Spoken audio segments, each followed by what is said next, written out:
అంటే ఎవరు నిరంతర శివోపాసన చేస్తూ శివమంత్ర జపం చేస్తూ ఉంటారో వారి శరీరం శాంభవ తేజస్సుతో ప్రకాశిస్తుంది. ఆ శాంభవ దీక్షతో ప్రకాశించే శరీరం బాధించడానికి వచ్చే శత్రువులకి జ్వలిస్తున్న అగ్నిజ్వాల్లా కనబడుతుంది.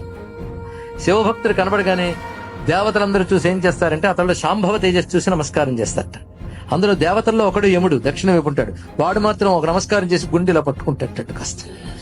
అంటే కొట్టిన దెబ్బ గుర్తొస్తుంది దానికి. ఇక్కడ ఒక్కసారి శివ నీ వాడని అంటే వాడు ఇంకా యముడు వాడు కాడు. ఇది తెలుసుకోవాల్సింది. త్వమస్మాకం, నేను నీవాడిని నువ్వు నావాడివి. ఇది ఒకటే మంత్రం అండి. మన శివుడి వాళ్ళం, శివుడు మనవాడు. అది అన్నాక ఇంకా లోకంతో భయమే ఉందండి. ఇక్కడ అన్నిటికంటే గొప్ప తెలివి ఏంటంటే ఈశ్వరుణ్ణి ఆశ్రయించాలన్న బుద్ధి ఒక్కటుంటే సర్వశాస్త్ర సారములు తెలిసినట్లే.